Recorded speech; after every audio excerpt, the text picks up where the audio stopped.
Hello, greetings from the United States, from the great Commonwealth of Virginia. Otto and I are here in front of Catoctin Creek Distillery, but before we go inside and give you guys a tour, we got something special for you. We're going to hike up to the mountain and show you a little bit of this great land that we live in.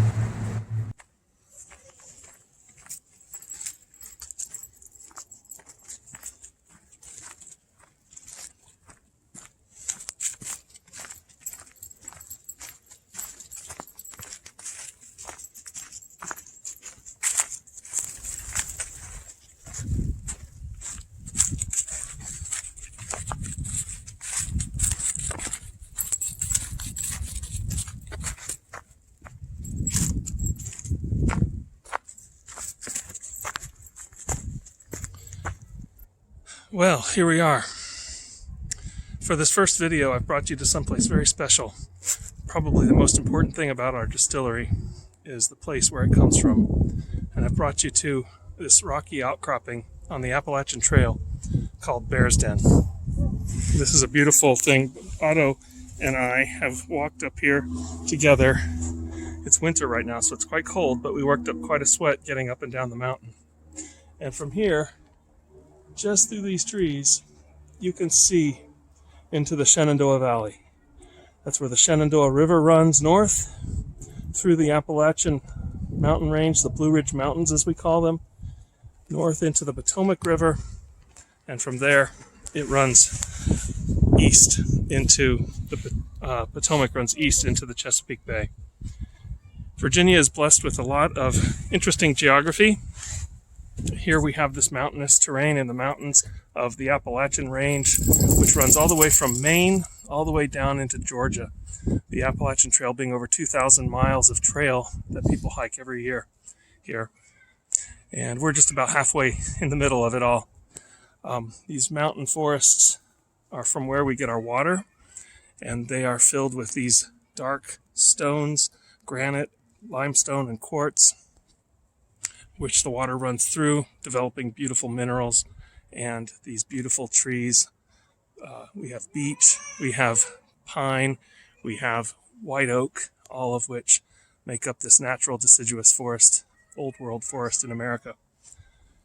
So I'm going to tell you a little bit of a story about the history of rye in Virginia, in America, and perhaps shed some light on the background before the distillery was established. And so, George Thorpe, new colonist, among many, started making whiskey in Virginia in 1607. And for 200 years, this is all the time before the Revolutionary War, colonists are establishing in Virginia, planting farms, making homesteads, small villages are popping up, and people are making rye whiskey in very small amounts. The average production was just basically a small home pot still, made from the local grain as necessity warranted. There weren't great shipping channels and logistics and things at the time. You would make it from what you grew that year. And it was a way of preserving the crops. It was a way of making something that was worth money that you could trade. And it was a way of having something that you needed for drinking, for medicine, and for all kinds of uses of spirit. The predominant spirit during this time, however, wasn't whiskey. It was rum, because the colonists were benefiting from the trade with Britain. Britain would bring rum and molasses up from the islands, and rum was the largest consumed spirit at the time, featuring in many things like punch. But whiskey was still made all around, everywhere. Now, fast forward to 1776, the Revolutionary War, and the Americans throw off the yoke of the king and decide that they want to become an independent nation. Successfully doing so makes King George III quite pissed off with us, and he cuts off that supply of rum. Suddenly, we have our first crisis. Lots and lots of people need the spirit to drink and to use for things like medicine, and the rum is no longer available.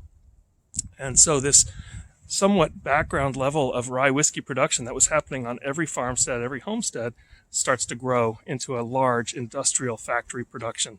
Places like western Pennsylvania and the Monongahela region of these same mountains begins producing large amounts of rye whiskey at factory levels. Maryland becomes an established center for rye as well. And all of these farms in Virginia continue producing rye for their use as well. And then, after the war, to raise money to pay for the debt that the war caused, George Washington has to go out and quell what we call the Whiskey Rebellion. They established the first excise tax for whiskey, and the Western Monongahela distillers decided that they didn't want to pay that tax. This is Otto, my dog, who is quite bored with this video taking exercise. So these Western distillers decided not to pay the tax. George Washington himself goes out to quell the rebellion, a successful military campaign. Then after George Washington's presidency was over, he retires to his farm in Mount Vernon. And so George Washington decides that he's got that distilling bug in his system, and he establishes a distillery at Mount Vernon, at the time becoming the largest commercial distillery in America, producing predominantly rye whiskey. And so it's this history of rye in Virginia that nobody knew about when we started our company that we wanted to reproduce in the bottle. The key elements of this would be local grain, as it was in the day, produced in a pot still, as it would have been in the day, and made with local terroir affecting it, the climate, the environment, these wonderful rocks and water, all affecting that local whiskey. So that's why we make what we make, that local historic rye from Virginia, from Catoctin Creek. And now Otto says it's time to go.